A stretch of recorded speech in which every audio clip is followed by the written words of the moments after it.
Hi, I'm Susan Cook Henry, and I'm teaching you how to show a cat. Now it's the morning of the show, and there are a few things we're going to need to do with the cat cosmetically to make sure that it's ready to be judged. So let's get started. First thing we're going to need to do is make sure that the cat has its claws clipped. What you're going to need is a pair of human nail clippers. I find it easiest to do that with the cat seated. Roxy, our Japanese bobtail, is going to be our model here. She can sit comfortably on my lap while I expose her claw by pressing down on one of the knuckles. And what you're going to do is clip the claw right to below the pink area called the quick. She's not too happy about this situation, but you're basically blunting the claws so that they're not a danger to yourself or to the judges. Another thing you can do if you don't have anybody to help you, you can put the cat on its back, on your lap, and gently hold the scruff of its neck. That can sometimes give you a little bit more control of the situation. Let me show you what I'm talking about by putting her on your back and gently putting the scruff of the neck between your knees, holding her gently while exposing the claws, and then gently nipping the claws one by one. Yes. That'll also allow you to get the back claws as well. This is obviously something that's easier done with two people, but if you must do it by yourself, it can be accomplished. The next thing we're going to do is need to make sure that the cat's eyes are clean.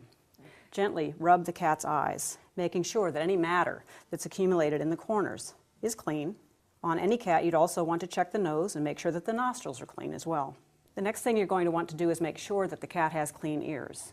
To accomplish that, the easiest thing to do is use a little bit of rubbing alcohol on a cotton ball. Pull the ear back to expose the inner flesh. Gently swab the inside to remove any debris that's visible. Q-tips can be used, but you need to use caution. You never put a Q-tip farther into the ear than the tip of the Q-tip itself, always remembering to go parallel to the head. In other words, straight down into the cavity of the ear, make a swab up, clean the crevices, never losing the tip of the Q-tip. Do the other side as well. If your cat needs to have a bath, that's a good thing to do the day before the show. But a good rubbing with a washcloth, a good combing with a comb or a brush that suits your cat's coat texture is always a good thing to do. Make sure all the fur is combed, and sometimes commercial coat preparations work very well.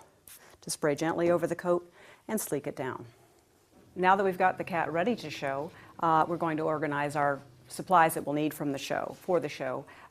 You've got your entry information. You also have your confirmation from the show that the entry clerk has sent to you. Once you arrive at the show, you'll go to the check-in line. The check-in line is usually a table at the show that has the show catalogs placed on the table with your name on top. By picking up that catalog, you're letting the entry clerk know that your cat is present and competing. Any catalogs that are left on the check-in table when check-in is closed indicates to the entry clerk that those cats are not present and will be marked absent.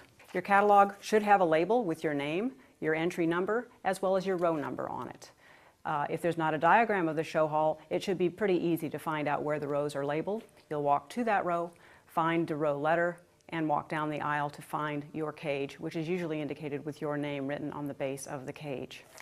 You're going to need to set up your cage for your cat's display. Cage drapes can be made to fit the dimensions of the cage. Those dimensions are always noted on the entry information.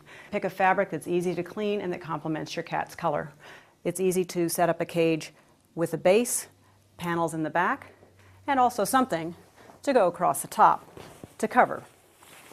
This gives your cat a feeling of security, in addition to showing off the cat's color and features.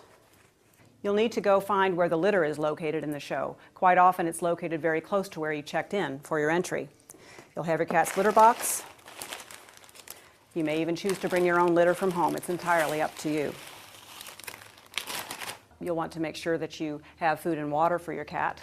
It's always a good idea to bring your own bottled water from home. If your cat's used to drinking your tap water, you're less apt to have stomach upsets. Dry food is easy to serve in the cage. And the cat we'll be working with next is a Persian. That's why he has a special water bowl with a very small aperture for drinking. That helps keep his coat neat during the show. Now that you're ready for your cat to go into the cage, you're going to also want to take a moment to familiarize yourself with the setup of the show hall. Locate the judging rings, which are usually numbered numerically in order from 1 to 6 or 1 to 8. If you have any questions at all, it's really a good idea to look for the CFA ambassadors. They'll be the ones wearing the Ask Me buttons. They're there to help you. They can answer your questions and point you in the right direction. If you have anything that you're not quite sure about, they'll be able to help you out. Up next, it's showtime for your cat.